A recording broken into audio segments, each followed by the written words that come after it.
നമസ്തേ. നമ്മളിന്ന് നോക്കാൻ പോകുന്നത് ലിംഗ് എന്നുള്ള ടോപ്പിക്കാണ്. ലിംഗ് പറഞ്ഞ जेंडर. അപ്പോൾ डेफिनेशन നോക്കാം. संज्ञा के जिस रूप से किसी प्राणी अथवा वस्तु की जाति का बोध होता है उसे लिंग कहते हैं. हिंदी में दो ही लिंग होते हैं. അതായത് സംഖ്യ, ഏതെങ്കിലും ഒരു സംഖ്യയുടെ നമുക്കത് അതിൻ്റെ വായിക്കുമ്പോൾ മനസ്സിലാവും അത് ആ വസ്തു ഏത് ജാതി ഏത് വർഗത്തിൽപ്പെട്ട അതിൻ്റെ ജെൻഡർ ഏതാന്നുള്ള കാര്യം മനസ്സിലാവും. അങ്ങനെ വരുന്ന ശബ്ദങ്ങളെയാണ് ലിംഗ് എന്ന് പറയുന്നത്. ജെൻഡർ. ഹിന്ദി മേ ദോ ഹി ലിംഗ് ഹോത്തെ ഹെ. ഹിന്ദിയിൽ 2 തരത്തിലാണ് ജെൻഡർ ക്ലാസിഫിക്കേഷൻ ഉള്ളത്. ഒന്ന് പുല്ലിംഗ്, 2 സ്ത്രീലിംഗ്. पुल्लिंग എന്ന് പറഞ്ഞു കഴിഞ്ഞാൽ जो शब्द पुरुष जाति का बोध कराते हैं उन्हें पुल्लिंग कहते हैं. ഓക്കെ, പുരുഷ് ജാതിയെ പറ്റി മനസ്സിലാക്കി തരുന്നതാണ് പുല്ലിംഗ്. ജൈസെ ലഡ്ക ജാത്ത ഹെ, അത് പുല്ലിംഗം വന്ന ഒരു സെൻറ്റൻസ് ആണ്. ലഡ്ക പറഞ്ഞ ആൺകുട്ടി, അപ്പോൾ ജാത്ത ഹെ വന്നു. അങ്ങനെ ആ സെൻറ്റൻസ് ഫുൾ ലഡ്ക ജാത്ത ഹെ എന്നാണ്. സ്ത്രീലിംഗ് जो शब्द स्त्री जाति का बोध कराते हैं उन्हें स्त्रीलिंग कहते हैं. ഈ ഒരു വേർഡ് എന്ന് പറഞ്ഞാൽ അത് സ്ത്രീ ജാതിയെക്കുറിച്ച് മനസ്സിലാക്കുന്നതാണ്. അതാണ് സ്ത്രീലിംഗ് എന്ന് പറയുക. ലഡ്കി ജാതി ഹെ, അപ്പോൾ ലഡ്കി പെൺകുട്ടി, അപ്പോൾ ലഡ്കി വന്നപ്പോൾ അവിടെ ജാതി ഹെ എന്നാണ് ക്രിയ വന്നത്. അപ്പോൾ സെൻറ്റൻസ് ലഡ്കി ജാതി ഹെ. അതാണ് സ്ത്രീലിംഗം വെച്ചുള്ള സെൻറ്റൻസും പറഞ്ഞു, പുല്ലിംഗം വെച്ചിട്ടുള്ള സെൻറ്റൻസും പറഞ്ഞു. ഇതാണ് ഏറ്റവും സിമ്പിളായിട്ടുള്ള ഒരു നോട്ട്. ഇതിലിപ്പോൾ ഒരു ഷോർട്ട് എസ്സേ ഒക്കെ ചോദിച്ചു കഴിഞ്ഞാൽ 6 മാർക്കിനൊക്കെ എഴുതാൻ പറ്റിയ രീതിയിലുള്ള ഒരു ഭാഗമാണ് ഈ ഒരു നോട്ട് കേട്ടോ. നമുക്ക് അതിൻ്റെ കുറച്ച് വിവരിച്ചിട്ടുള്ള ഇതിലേക്ക് പോകാം. അതായത് നമുക്ക് സ്ത്രീലിംഗം പുല്ലിംഗത്തിലേക്ക് മാറ്റാൻ പറയും. നിങ്ങൾക്ക് ക്വസ്റ്റ്യൻ വരെ ലിംഗ് ബദലിയേ എന്ന് പറഞ്ഞിട്ടുള്ള ക്വസ്റ്റ്യൻസ് വരാറുണ്ട്. അപ്പോൾ ചിലപ്പോൾ സ്ത്രീലിംഗം വന്നിട്ട് അത് നമുക്ക് പുല്ലിംഗത്തിലേക്കായിരിക്കും മാറ്റേണ്ടത്. അപ്പോൾ അതിനെക്കുറിച്ചുള്ള കുറച്ച് നിയമങ്ങളും കാര്യങ്ങളൊക്കെ ഉണ്ട്. അതെന്താണെന്ന് നോക്കാം. അപ്പോൾ നമുക്ക് ലിംഗ് നിർണയ് എങ്ങനെയാണെന്ന് നോക്കാം. हिंदी में प्राणीवाचक संज्ञाओं का लिंग निर्णय करना सरल है क्योंकि जो शब्द पुरुष या नर का बोध कराता है वे पुल्लिंग है और जो स्त्री या माता का बोध कराते हैं वे स्त्रीलिंग है. ഓക്കെ, അപ്പോൾ ഇവിടെ ഹിന്ദിയിൽ പ്രാണിവാചക സംജ്ഞകളുടെ ലിംഗനിർണയം എളുപ്പമാണെന്നാണ് പറയുന്നത്. അതായത് പുരുഷ് അല്ലെങ്കിൽ നര് അതിൻ്റെ അത് നമുക്ക് മനസ്സിലാവും. അതേപോലെ പുല്ലിംഗ് കോമൺ ആയിട്ട് യൂസ് ചെയ്യുന്ന പുല്ലിംഗ് വാക്കുകൾ നമുക്ക് മനസ്സിലാവും. ജോ സ്ത്രീ യാ മാതാ കാ ബോധ് കരാത്തെ ഹെ വേ സ്ത്രീലിംഗ് ഹെ. സ്ത്രീകളെ സംബന്ധിക്കുന്ന, അതായത് നമുക്ക് എക്സാമ്പിൾ നോക്കാം, അപ്പോൾ എളുപ്പത്തിൽ അത് മനസ്സിലാവും. അതായത് ലഡ്ക എന്ന് പറയുന്നത് ആൺകുട്ടി, അപ്പോൾ അത് പുല്ലിംഗമാണെന്നുള്ളത് നമുക്ക് എളുപ്പത്തിൽ തന്നെ മനസ്സിലാവും. അത് ചിന്തിക്കേണ്ട ആവശ്യമൊന്നുമില്ല, അത് പുല്ലിംഗം തന്നെയാണെന്നറിയാം. അതേപോലെ ആദ്മി, കുത്ത, ഷേർ, ഹാത്തി ഇങ്ങനത്തെ വാക്കുകളൊക്കെ പുല്ലിംഗത്തിലാണ് പറയുന്നതെന്ന് നമുക്ക് ഷുവറാണ്. അതേപോലെ ലഡ്കി, ഔരത്ത്, കുത്തി, ഷേർനി, ഹാത്തിനി ആദി ശബ്ദ സ്ത്രീലിംഗ്. അപ്പോൾ ഇപ്പോൾ നേരത്തെ പറഞ്ഞതിൻ്റെ പുല്ലിംഗ വാക്കുകളുടെ സ്ത്രീലിംഗമാണ് ഇപ്പോൾ പറഞ്ഞ കാര്യങ്ങൾ. അതായത് ലഡ്കയുടെ സ്ത്രീലിംഗം ലഡ്കി, ആത്മീയുടെ സ്ത്രീലിംഗം ഔരത്ത്, കുത്തയുടെ കുത്തിയാന്നും പറയും കേട്ടോ, ഷേറിൻ്റെ ഷേർനി, ഹാത്തിയുടെ ഹാത്തിനി. ഓക്കെ, അപ്പോൾ ഇങ്ങനെ ഇതൊക്കെ കോമൺ ആയിട്ട് നമുക്ക് അറിയുന്ന കാര്യങ്ങളാണ്. എന്നാൽ ചില വാക്കുകൾ നമ്മൾ കേൾക്കുമ്പോൾ അത് പുല്ലിംഗമാണോ സ്ത്രീലിംഗമാണോ നമുക്ക് ഡൗട്ടുള്ള ഒരു ഭാഗം, കുറച്ചും കൂടി ടഫായിട്ടുള്ളൊരു ഏരിയ ഉണ്ട്. അപ്പോൾ പ്രാണിവാചക സംജ്ഞാओं में भी कुछ शब्द ऐसे हैं जो हमेशा पुल्लिंग में ही प्रयुक्त होते हैं. പിന്നെ എങ്ങനെയുണ്ട്, ചില വാക്കുകൾ സ്ഥിരമായിട്ട് പുല്ലിംഗത്തിൽ മാത്രം ഉപയോഗിക്കുന്ന ചില വാക്കുകളാണ്. അതിൻ്റെ എക്സാമ്പിളാണ് കൗവ, ഉല്ലു, ചീത്ത, ബേഡിയ, പക്ഷി ആദി ശബ്ദ സദാ പുല്ലിംഗ് ഹോത്തെ ഹെ. കൗവ, ഉല്ലു, ചീത്ത, ബേഡിയ, പക്ഷി ഇതൊക്കെ എപ്പോഴും പുല്ലിംഗത്തിൽ മാത്രമാണ് ഉപയോഗിക്കുന്നത്. അതേപോലെ കോയൽ, തിത്തലി, ബട്ടേർ, മച്ചലി, മക്കി, മൈന ഇതൊക്കെ ഇങ്ങനത്തെ വാക്കുകളൊക്കെ സാധാരണയായിട്ടും സ്ത്രീലിംഗത്തിലുമാണ് ഉപയോഗിക്കാറ്. ഇത് സ്ഥിരമായിട്ട് ഇങ്ങനെയാണ് ഉപയോഗിച്ച് വരുന്നത്, അതുകൊണ്ടാണ് അത് അങ്ങനെ എടുത്ത് പറഞ്ഞിട്ടുള്ളത്. इनी इन शब्दों में लिंग भेद करना आवश्यक है हो जाने पर नर या मादा शब्द पहले जोड़ा जाता है. അപ്പോൾ ഇങ്ങനത്തെ വാക്കുകളിൽ, അതായത് ഇപ്പോൾ നമ്മൾ പറഞ്ഞു കൗവ, ഉല്ലു, ചീത്ത, അതൊക്കെ കോമൺ ആയിട്ടും പുല്ലിംഗ് വാക്കായിട്ടാണ് ഉപയോഗിക്കുന്നത്. പിന്നെ ഇത് ചിലപ്പോൾ ഇതിൻ്റെ സ്ത്രീലിംഗം ഉപയോഗിക്കേണ്ടി വരുന്ന അവസ്ഥ വന്നു കഴിഞ്ഞാൽ അതിൽ शब्दों में लिंग के भेद करना आवश्यक हो जाने पर नर या मादा शब्द पहले जोड़ा जाता है. അപ്പോൾ നമ്മളിപ്പോൾ എക്സാമ്പിൾ നോക്കാം. എക്സാമ്പിളിൽ നിന്ന് അതിൻ്റെ കാര്യം വിശദീകരിക്കാം. ജൈസെ നരി ബട്ടേർ. ഇപ്പോൾ ബട്ടേർ എന്നെ എന്ത് പറയണോ, നരി ചേർത്തിട്ട്, നരി പറഞ്ഞാൽ ഇത് മെയിൽ എന്നുള്ള രീതിയിലാണ് അവിടെ നരി ബട്ടേർ എന്നാക്കിയത്. മാതാ കൗവ എന്ന് പറഞ്ഞു കഴിഞ്ഞാൽ എന്താണ്, കൗവ പുല്ലിംഗത്തിലാണ് വരുന്നതെന്ന് നമ്മൾ പറഞ്ഞു. പക്ഷേ മാതാ കൗവ എന്ന് പറയുമ്പോൾ അതെന്തായി, ഫീമെയിൽ ക്രൗവാണ്. ഓക്കെ, അപ്പോൾ അവിടെ അത് സ്ത്രീലിംഗമാക്കാൻ വേണ്ടിയിട്ടാണ് കൗവയുടെ മുൻപിൽ മാതാ എന്ന് ചേർത്തത്. അതേപോലെ ബട്ടേർ പുല്ലിംഗമാണല്ലോ, സ്ത്രീലിംഗമാണ്. അപ്പോൾ അതിനെ പുല്ലിംഗമാക്കാൻ വേണ്ടിയിട്ടാണ് നര് എന്നുള്ള വാക്ക് മുന്നിൽ ചേർത്തത്. ഓക്കെ, ക്ലിയറായി എന്ന് വിചാരിക്കണു. ഇനി ഇതിപ്പോൾ പ്രാണിവാചക സംഖ്യകളുടെ കാര്യങ്ങളാണ് പറഞ്ഞത്. ഇനി അപ്രാണിവാചക സംഖ്യകളുടെ ലിംഗനിർണ്ണയം എങ്ങനെയാണെന്ന് നോക്കാം. अप्राणिवाचक शब्दों के लिंग निर्णय संबंधी कुछ नियम हिंदी में है, किंतु इनसे कोई विशेष प्रयोजन नहीं है, क्योंकि इनमें से कई नियमों के बहुत से अपवाद भी होते हैं. फिर भी लिंग निर्णय संबंधी कुछ मुख्य नियम नीचे दिए जाते हैं. അതായത് അപ്രാണിവാചക വാക്കുകളിൽ ഇത് പ്രത്യേകിച്ച് ഇങ്ങനെയൊന്നും പ്രയോജനമില്ല. ഇൻമേൻസെ നിയമമൊക്കെ ഒരുപാട് നിയമങ്ങളുണ്ട്, അതിന് അപവാദങ്ങളായിട്ട്, അപവാദം പറഞ്ഞാൽ എക്സെപ്ഷനായിട്ടും കുറേ കാര്യങ്ങൾ വരുന്നുണ്ട്. അപ്പോൾ അതിൽ ഫിർബി ലിംഗനിർണ്ണയം സംബന്ധിച്ച് മുഖ്യ നിയമം നീച്ചതിയേ, എന്നാലും അതിൻ്റെ ലിംഗനിർണ്ണയം സംബന്ധിച്ചുള്ള കുറച്ച് പ്രധാനപ്പെട്ട നിയമങ്ങൾ താഴെ കൊടുക്കുന്നുണ്ട്. പുല്ലിംഗ് സംജ്ഞാവും കെ നിയം, പുല്ലിംഗ് നൗണുകളുടെ നിയമമാണ് താഴെ കുറച്ച് കൊടുത്തിട്ടുള്ളത്. ഓക്കെ, അപ്പോൾ ഇവിടെ ഒരുപാട് നിയമങ്ങൾ കൊടുത്തിട്ടുണ്ട്. ഇതൊക്കെ നമുക്ക് ഡീറ്റെയിൽ ആയി അറിയേണ്ട ആവശ്യമുണ്ട്. എന്നാലും നമുക്ക് എക്സാമിന് ഈ ലിംഗ് ബദലിയെ എന്ന് കൊടുക്കുമ്പോൾ ശ്രദ്ധിക്കേണ്ട കുറച്ച് കാര്യങ്ങൾ ഞാൻ പറഞ്ഞുതരാം.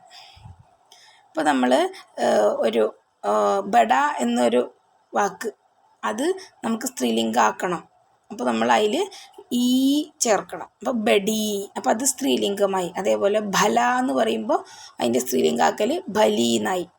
പിന്നെ ഇപ്പം യോഗി എന്നുള്ളൊരു വാക്ക്, അതിനെ സ്ത്രീലിംഗം ആക്കണമെങ്കിൽ യോഗിനി, ഇനി എന്നുള്ള പ്രത്യയം ചേർക്കണം. അതേപോലെ കമൽ, കമലിനി, ഇനി ചേർത്തു അവിടെ. അങ്ങനെ ഇൻ ചേർക്കേണ്ട കാര്യങ്ങളുണ്ട്. ദോബി എന്നുള്ള വാക്കിൽ ദോബിൻ എന്ന് ചേർത്ത് കഴിയുമ്പോൾ അത് സ്ത്രീലിംഗമായി ഇൻ ചേർക്കുമ്പോൾ.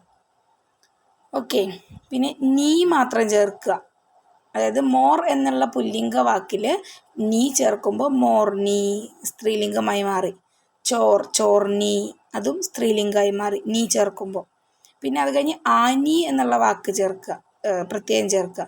ജേട്ട്, ജേട്ടാനി, ജേട്ട് എന്നുള്ള വാക്ക് പുല്ലിംഗ വാക്കാണ്, അതിൽ ആനി ചേർക്കുമ്പോൾ ജേട്ടാനി.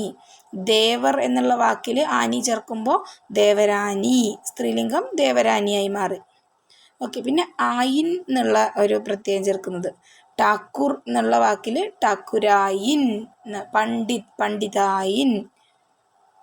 ഇതൊക്കെ നമുക്ക് ലിംഗ് ബദലിയെ എന്നുള്ള ചോദ്യം വരുമ്പോൾ ഇതൊക്കെ അറിഞ്ഞു കഴിഞ്ഞാൽ ഈസി ആയിട്ട് ചെയ്യാൻ പറ്റും.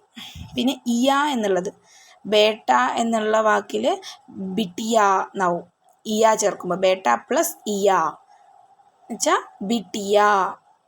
ലോട്ട പ്ലസ് ഇയ, ലുട്ടിയ. അതൊക്കെയാണ്. അങ്ങനെ കുറച്ച് കാര്യങ്ങൾ മനസ്സിലാക്കി വെക്കുക. പിന്നെ നമുക്ക് ടെക്സ്റ്റ് ബുക്കിലുള്ള ഈ ഒരു പുല്ലിംഗ് संज्ञाओं के नियम നോക്കാം. संस्कृत के आकारांत शब्दों को छोड़कर हिंदी के सभी आकारांत शब्द पुल्लिंग होते हैं. അതായത് സംസ്കൃതത്തിലെ ആകാരാന്ത വാക്കുകളെ മാറ്റി നിർത്തിക്കഴിഞ്ഞാൽ നമ്മുടെ ഹിന്ദിയിലെ എല്ലാ ആകാരാന്ത വാക്കുകളും പുല്ലിംഗമാണ്. ഓക്കെ, നമ്മൾ ഹിന്ദിയിൽ കുറേ സംസ്കൃത വാക്കുകൾ വന്നിട്ടുണ്ട്, തത്സം ശബ്ദങ്ങൾ വന്നിട്ടുണ്ട്, നമ്മൾ അന്ന് കഴിഞ്ഞ ക്ലാസ്സിൽ പറഞ്ഞിട്ടുണ്ടായിരുന്നു. അപ്പോൾ അങ്ങനത്തെ വാക്കുകളെ മാറ്റി നിർത്തിക്കഴിഞ്ഞാൽ ഹിന്ദിയിൽ നിന്ന് നേരിട്ട് വന്ന വാക്കുകളെ മാത്രം എടുക്കുമ്പോൾ ഈ ആയിൽ അവസാനിക്കുന്ന വാക്കുകളൊക്കെ പുല്ലിംഗങ്ങളാണ് എന്നാണ് പറയുന്നത്. ഉദാഹരണം നോക്കാം. കപ്പട, ആട്ട, ജൂത്ത, ചാത്ത, പൈസ ആദി, ഇതൊക്കെ എന്താണ്? പുല്ലിംഗങ്ങളാണ്. ഇനി അതിനൊരു എക്സെപ്ഷൻ കേസ് ഉണ്ട്, നോക്കാം. अपवाद लघुता बोधक या प्रत्यांत शब्द स्त्रीलिंग होते हैं, जैसे गटिया डिबिया आदि. ഈ ഇയ എന്ന് വരുന്ന വാക്കുകൾ അത് സ്ത്രീലിംഗമായിട്ടാണ് മാറുന്നത് എന്ന് പറയാണ്. അതിന് എക്സാമ്പിളാണ് ഗട്ടിയ ടിപിയ. ഇനി രണ്ടാമത്തെ നിയമം വരുന്നത് ധാതുओं ग्रहों नक्षत्रों पेड़ों पहाड़ों और रत्नों के नाम पुल्लिंग होते हैं. ധാതുക്കൾ, ഗ്രഹങ്ങൾ, നക്ഷത്രങ്ങൾ, പേട്, പഹാഡ്, രത്നങ്ങൾ, അതിൻ്റെയൊക്കെ പേര് പുല്ലിംഗത്തിലാണ് വരുന്നതാണ്, പുല്ലിംഗത്തിലാണ് പെടുക. എക്സാമ്പിൾ നോക്കൂ. സോന, സൂര്യ, ചന്ദ്രമ, വർഗത്, ഹിമാചൽ, ഹീര, ഇതൊക്കെ പുല്ലിംഗത്തിലാണ് പെടുന്നത്. ഇനി അതിനുണ്ട് എക്സെപ്ഷൻ കേസ്. ചാന്തി, പൃഥ്വി, ഇമലി, സുപാരി, ഇതൊക്കെ സ്ത്രീലിംഗത്തിലുമാണ് പെടുന്നത്. ഓക്കെ. ഇനി മഹീനോം തഥാ ദിനോം കെ നാം പുല്ലിംഗ് ഹോത്തെ ഹെ. മാസങ്ങളുടെയും ദിവസങ്ങളുടെയൊക്കെ പേര് സദാ പുല്ലിംഗത്തിലാണ് ഉപയോഗിക്കുന്നത്. ജൈസെ ചൈത്ര, വൈശാഖ്, ആപാദ്, രവിവാർ, സോമവാർ ആദി. അവിടെ എക്സെപ്ഷൻ ഇല്ല കേട്ടോ. അവിടെ എല്ലാ മാസങ്ങളും അതേപോലെ ദിവസങ്ങളൊക്കെ പുല്ലിംഗം തന്നെയാണ്. ഇവിടെ കുറച്ചേ കൊടുത്തിട്ടുള്ളൂ, പക്ഷെ എല്ലാ മാസവും ദിവസങ്ങളൊക്കെ പുല്ലിംഗമാണെന്ന് അവിടെ പറയുന്നുണ്ട്. ഇനി നാലാമത്തെ നിയമം നോക്കാം. സമുദ്രവും ദേശവും ജില്ലവും നഗരവും തഥാ ഗാവോം കെ നാം പുല്ലിംഗ് ഹെ. സമുദ്രങ്ങളുടെ പേരുകൾ, നാട്ടുകളുടെ പേരുകൾ, ജില്ലകളുടെ പേര്, നഗരങ്ങളുടെ പേര്, ഗ്രാമങ്ങളുടെ പേര്, അതൊക്കെ പുല്ലിംഗത്തിൽ പെടുന്നതാണ്. ജൈസെ അറബ് സാഗർ, ഭാരത്, കൽക്കത്ത, മദ്രാസ്, സേവാഗ്രാം ആദി, ഇതൊക്കെ പുല്ലിംഗത്തിലാണ്. അപവാദ് ദില്ലി, അതിന് മാത്രം എക്സെപ്ഷനായിട്ട് വരുന്നത് ദില്ലി മാത്രമാണ്.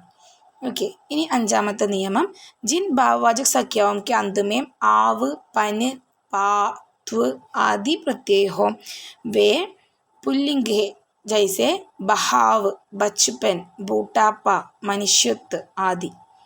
ഇവിടെ ഭാവവാചക സംജ്ഞകളുടെയൊക്കെ അവസാനത്തിൽ ആവ്, പൻ, പാ, ത്വ, ഭാവവാചക സംജ്ഞ എന്താണെന്ന് നമ്മൾ പഠിച്ചു. അപ്പം ഇങ്ങനത്തെ ആവ്, പൻ, പാ, ത്വ അങ്ങനെയുള്ള പ്രത്യയങ്ങൾ വരുമ്പോൾ അത് പുല്ലിംഗമാണ്. അതായത് ബഹാവ്, ബച്പൻ, ബൂട്ടാപ്പ, മനുഷ്യത്വ ആദി, ഇതൊക്കെ പുല്ലിംഗത്തിൽ പെടുന്നതാണ്. നിന്നാണ് മനുഷ്യത്വം ഉണ്ടായത്. ബൂട്ടായിൽ നിന്നാണ് ബൂട്ടാപ്പ ഉണ്ടായത്. ബച്ചുപ്പൻ, ബച്ചായിരിക്കുന്ന അവസ്ഥയാണ് ബച്ചുപ്പൻ, അതിനാണ് ബച്ചുപ്പൻ ആവുന്നത്. ബഹാവ്, ഇതൊക്കെ എന്താണ് പുല്ലിംഗത്തിന് ഉദാഹരണമാണ്. ഇനി ആറാമത്തെ ലോ നോക്കൂ. कृदंत की वे संज्ञाएं जिनके अंत में आन आता है पुल्लिंग होती है, जैसे लगान, मिलान, गान, पान ആദി. ഇത് ആൻ വരുമ്പോൾ അതൊക്കെ എന്താവും? പുല്ലിംഗം ആയി മാറുകയാണ്. അതിന് അപവാദമുണ്ട്.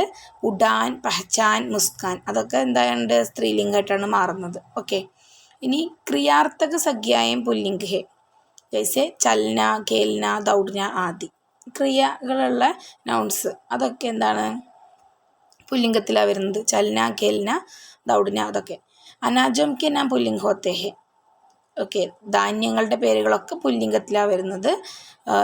ജൈസെ ഗേഹു, ബജ്ര, ചാവൽ, ചന, ബാസാർ ആദി. അപവാദ് മൂക്ക്, ദാൽ, അർഹർ ആദി. അതിന് അപവാദ് വരുന്നുണ്ട്. മൂക്ക്, ദാൽ, അർഹർ.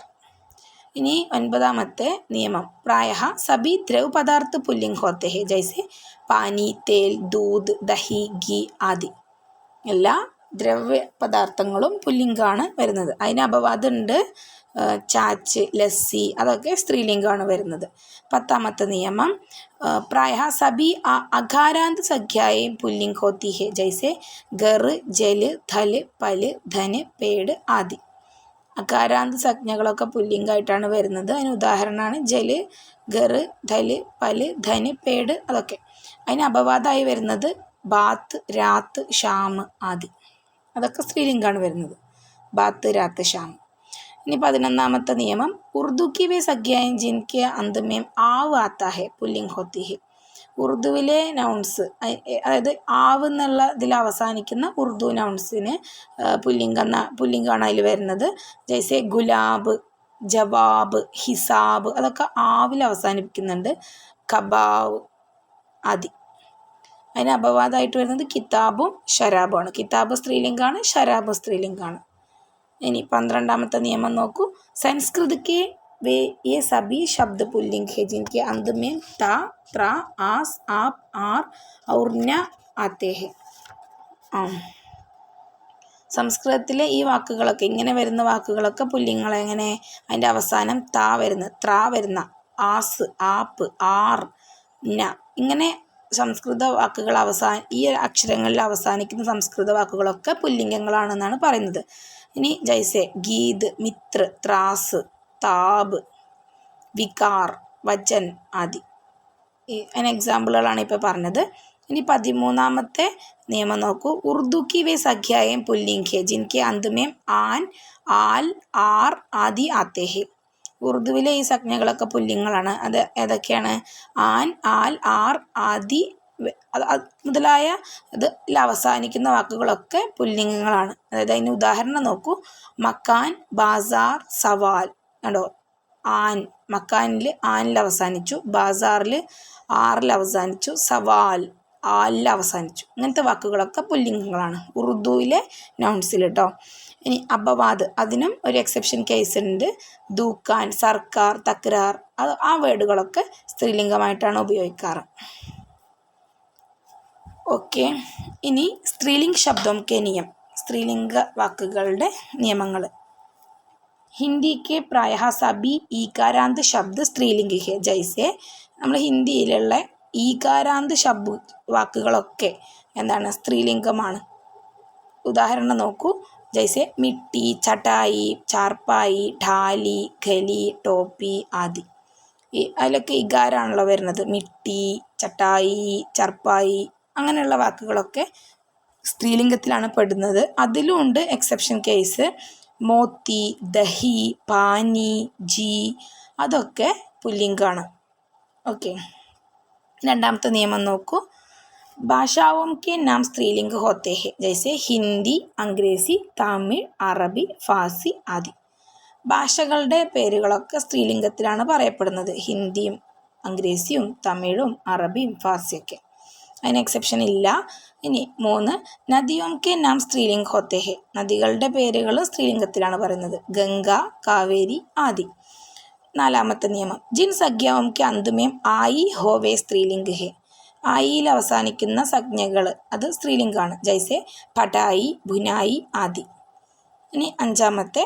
ഭാവവാചക സംഖ്യായും ജിൻകെ अंत में टा, वट, आर, हट, होम प्रायः स्त्रीलिंग होती है. जैसे लिखावट, बनावट, घबराहट ആദി.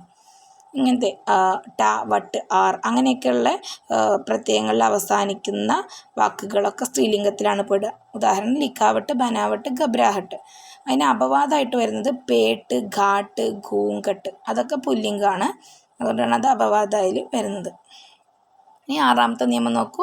സംസ്കൃതിക്ക് സഭി ആകാരാന്ത സംജ്ഞായ സ്ത്രീലിംഗ ഹോത്തി ഹെ. സംസ്കൃതത്തിലെ എല്ലാ ആകാരാന്ത സംജ്ഞകളും സ്ത്രീലിംഗാണ്. ജൈസെ ദയ, കൃപ, വന്ദന, പ്രാർത്ഥന ആദി.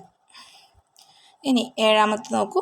സംസ്കൃതിക്ക് പ്രായ സഭി ഉകാരാന്ത സംഖ്യായേം സ്ത്രീലിംഗ ഹോത്തി ഹെ. ജൈസെ വസ്തു, മൃത്യു, വായു ആദി. സംസ്കൃതത്തിൽ വരുന്ന എല്ലാ ഉകാരാന്ത സംജ്ഞകളും സ്ത്രീലിംഗാണെന്ന് പറയുന്നുണ്ട്. വസ്തു, മൃത്യു, വായു തുടങ്ങിയ അതിലൊക്കെ ഉ വരുന്നുണ്ട്. അതിന് അപവാദമായിട്ട് വരുന്നത് തരു, മധു, അശ്രു. അതിലൊക്കെ ഉകാരാന്തല്ലേ വരുന്നത്. തരു, മധു, അശ്രു.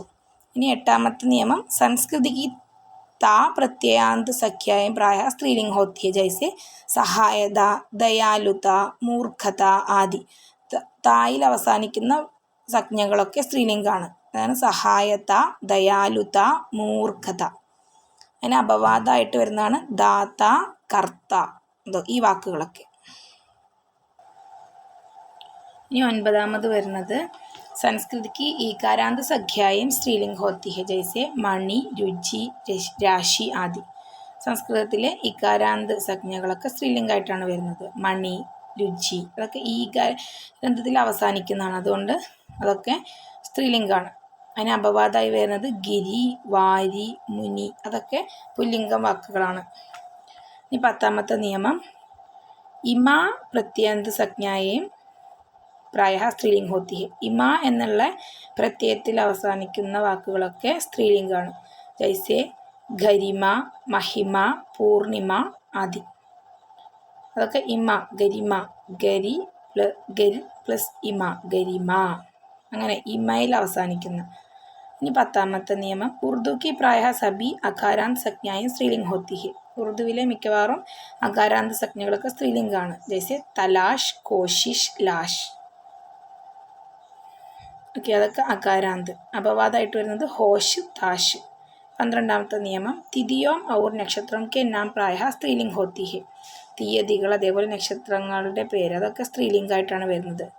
ഉദാഹരണം പ്രഥമ, ദ്വിതീയ, അശ്വിനി, കൃത്തിക അതൊക്കെ.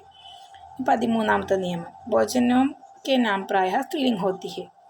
ഭക്ഷ്യ വസ്തുക്കളുടെ പേരൊക്കെ സ്ത്രീലിംഗാണ്. റൊട്ടി, ദാൽ, തർക്കാരി, ഗീർ, പൂരി ആദി. അങ്ങനെ അപവാദമായിട്ട് വരുന്നത് ബാത്ത്, ഹൽവ, ലഡു അതൊക്കെ അപവാദമായിട്ട് വരുന്ന വാക്കുകളാണ്. ഇനി 14ാമത്തെ, കിരാനെ യാ മസാലോം കെ നാം സ്ത്രീലിംഗ് ഹോത്തെ ഹെ. ജൈസെ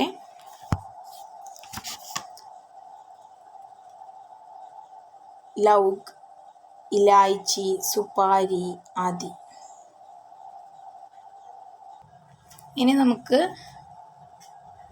പുല്ലിംഗ് സെ സ്ത്രീലിംഗ് ബനാനേക്ക് നിയം നോക്കാം. നേരത്തെ ഒന്ന് സൂചിപ്പിച്ചിരുന്നു, എന്നാലും ഒന്നും കൂടെ പറയാം. तो पुल्लिंग से स्त्रीलिंग बनाने का नियम। फर्स्ट वन, प्राणीवाचक अकारांत तथा आकारांत पुल्लिंग संज्ञाओं के अंतिम आ अथवा आ के स्थान पर ई प्रत्यय लगाने से उनका स्त्रीलिंग रूप बनता है. അതായത് ആയിൽ അവസാനിക്കുന്നത് അല്ലെങ്കിൽ ആയിൽ അവസാനിക്കുന്ന പുല്ലിംഗ് വാക്കുകളുടെ കൂടെ എന്താണ് പുല്ലിംഗ് വാക്കുകളിൽ ഈ പ്രത്യയം ചേർക്കുമ്പോൾ സ്ത്രീലിംഗത്തിലേക്ക് മാറും. അപ്പോൾ അതേ അങ്ങനത്തെ വാക്കുകളൊന്ന് പരിചയപ്പെടാം. ലഡ്ക, അത് ലഡ്കിയായി മാറി. ബച്ച, ബച്ചി. നാന, നാനി. ബേട്ട, ബേട്ടിയായി മാറി. ഗോഡ, ഗോഡി ആയിട്ട് മാറി. ദാദ, ദാദി. ഓക്കെ, ഈസിയാണ് ഈ ഒരു നിയമം. എക്സാമ്പിൾ വെച്ച് പഠിച്ചു നോക്കുക കേട്ടോ.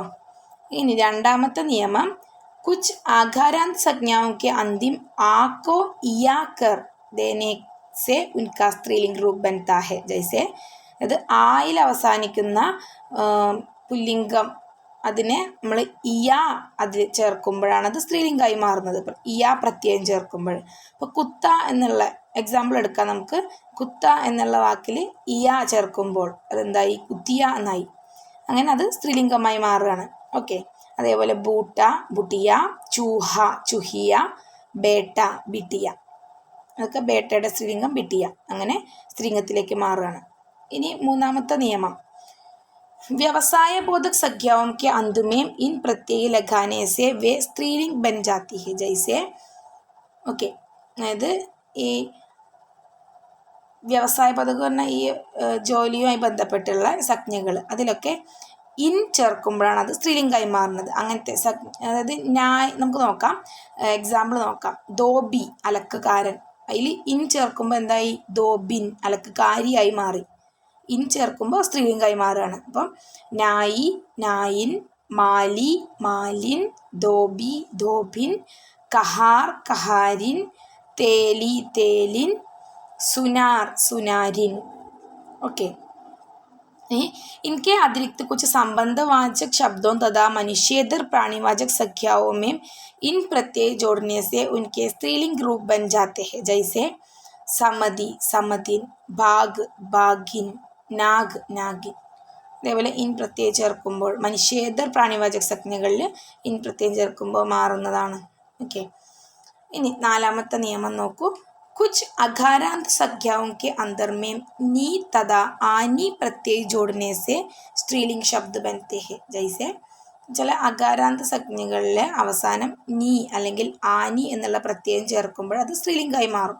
മോർ എന്നുള്ള വാക്കിൽ ഇനി ആനി അത് അല്ലെങ്കിൽ നീ ചേർക്കുമ്പോൾ അത് മോർണിയായി മാറുകയാണ്. മോർ പ്ലസ് നീ, മോർണി. ഇനി ആനി എവിടെയാണ് ചേർക്കുന്നത് നോക്കാം. സേട്ട് പ്ലസ് ആനി, സേട്ടാനി. ഓക്കെ, അങ്ങനെ നമ്മൾ നീ ചേർക്കുന്ന വാക്കുകൾ മോർ പ്ലസ് നീ മോർ നീ, ഷെയർ ഷെയർനി, ഊണ്ടിനി, ബീൽനി. ഇപ്പുറത്ത് ആനി ചേർക്കുന്ന വാക്കുകൾ സേട്ട് സേട്ടാനി, ജേട്ട് ജേട്ടാനി, നൗക്കർ നൗക്കരാനി, ദേവർ ദേവരാനി. ഇത്രയേ ഉള്ളൂ. ഇനി 5ാമത്തെ നിയമം നോക്കൂ. कुछ संज्ञाओं के अंत में आयन प्रत्यय जोड़ने से उनके स्त्रीलिंग रूप बनते हैं. ആയിൻ പ്രത്യയം ചേർക്കുമ്പോൾ അത് സ്ത്രീലിംഗത്തിലേക്ക് മാറും. ആ വാക്കുകൾ നോക്കാം.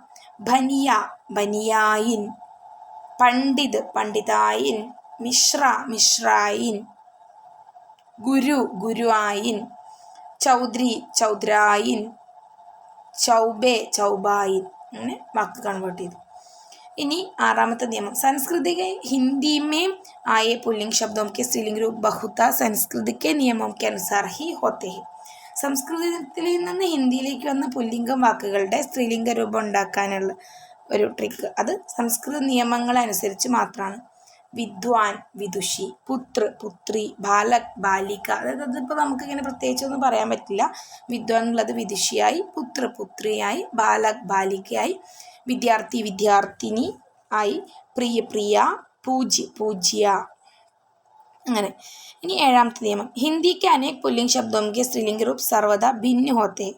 പിന്നെ ഇങ്ങനെ ഇതേപോലെ അല്ലാതെ നമുക്ക് ഹിന്ദിയിലെ ഒരുപാട് പുല്ലിംഗ് ശബ്ദങ്ങളുടെ സ്ത്രീലിംഗ രൂപം നല്ല വ്യത്യാസത്തിലുള്ളതുകളുണ്ട്. അതിന് ഉദാഹരണമാണ് ബായി ബഹൻ, മർദ് ഔരത്ത്, വർ വധു, പുരുഷ് സ്ത്രീ. അവൻ തമ്മിൽ നമുക്ക് ഒരേ ഇത് പുരുഷ് പുരുഷി അങ്ങനെയൊന്നും അല്ലല്ലോ വരുന്നത്. അത് അപ്പോൾ അങ്ങനെ ഒരു കണക്ഷൻ ഇല്ലാതെ അങ്ങനത്തെ ഒരു വാക്കുകളൊക്കെ വരുന്നുണ്ടെന്നാണ് പറഞ്ഞത്. പിത മാത, ബാപ്പ് മാം, അങ്ങനെ ഒരു ഒരേപോലെ തോന്നുന്ന രീതിയിലല്ലാത്ത വാക്കുകളും അങ്ങനെ വരുന്നുണ്ട് എന്നാണ് പറയുന്നത്. इनी 8ാമത്തെ. कुछ पुल्लिंग शब्दों के पहले स्त्रीवाचक शब्द जोड़ने से स्त्रीलिंग शब्द बनते हैं. जैसे मादा कौवा, स्त्री पाठक, महिला सदस्य आदि. നമ്മളിവിടെ നേരത്തെ പറഞ്ഞിട്ടായിരുന്നു മാതാ കൗവയുടെ കാര്യം. അത് കൗവ എന്നുള്ളത് എപ്പോഴും പുല്ലിംഗ വാക്കാണ്. അപ്പോൾ അതിൽ മാതാ ചേർക്കുമ്പോൾ അതെന്തായി ഫിമെയിൽ കൗവായി മാറി. അങ്ങനെ സ്ത്രീ പാഠക്, പാഠക് പുരുഷ പുല്ലിംഗമാണ്. അപ്പോൾ അത് സ്ത്രീ ചേർക്കുമ്പോൾ അതെന്തായി ലേഡീസിനെ പറയുന്നതായി. ഇതേപോലെ സദസ്യ എന്ന് പറയും, മഹിളാ സദസ്യ പറയുമ്പോൾ. ഓക്കെ, അപ്പോൾ ഇത്രയാണ് ഈ ലിംഗ് എന്നുള്ള ടോപ്പിക്ക്. കുഞ്ഞു ടോപ്പിക്കാണ്, പക്ഷേ ഈ നിയമങ്ങളാണ് കുറച്ച് നമുക്ക് പഠിക്കേണ്ടതായിട്ടുള്ളൂ. എന്നാലും എക്സാമിന് പ്രിപ്പയർ ആകുമ്പോൾ ഇതെല്ലാം ഒരുമിച്ച് പഠിക്കാൻ പറ്റുന്നില്ലെങ്കിൽ ജസ്റ്റ് നമ്മൾ എങ്ങനെ നമുക്ക് പുല്ലിംഗം തന്നെ നമുക്ക് ക്വസ്റ്റ്യൻ വരിക, പുല്ലിംഗം സ്ത്രീലിംഗം തിരിച്ചറിയാനൊന്നും നിങ്ങൾക്ക് ക്വസ്റ്റ്യൻ വരില്ല. ഈ ജസ്റ്റ് പുല്ലിംഗത്തിൽ നിന്ന് സ്ത്രീലിംഗത്തിലേക്ക് കൺവേർട്ട് ചെയ്യാനോ അല്ലെങ്കിൽ സ്ത്രീലിംഗത്തിൽ നിന്ന് പുല്ലിംഗത്തിലേക്ക് തിരിച്ചു ആവാം. അപ്പോൾ അങ്ങനെയാണ് നിങ്ങൾക്ക് വരാൻ ചാൻസ് ഉള്ളൂ. അപ്പോൾ ജസ്റ്റ് എങ്ങനെയാണ് ഈ പുല്ലിംഗത്തിൽ നിന്ന് സ്ത്രീലിംഗം ഉണ്ടാക്കുക എന്നുള്ള നിയമങ്ങൾ ജസ്റ്റ് എന്തായാലും നോക്കി വെക്കുക. പിന്നെ എക്സാമ്പിൾസ് കുറേ ട്രൈ ചെയ്ത് പോവുക. അപ്പോൾ നിങ്ങൾക്ക് അത് എളുപ്പമാവും. ഓക്കെ, ഇത്രയാണ് ലിങ്ക്. നമ്മുടെ ആ ഒരു ഷോർട്ട് എസ്സേ ക്വസ്റ്റ്യനൊക്കെ ചോദിക്കുമ്പോൾ 6 മാർക്കിന് എഴുതാനുള്ള ഇത് ആദ്യം ഇട്ട നോട്ടുണ്ടല്ലോ, അതൊക്കെ ധാരാളം. അപ്പോൾ അതൊക്കെ നോക്കി വെക്കുക. Okay, thanks for watching. എല്ലാവരും വീഡിയോ ലൈക്ക് ചെയ്യുക, ഷെയർ ചെയ്യുക, സബ്സ്ക്രൈബ് ചെയ്യുക. Okay, thank you.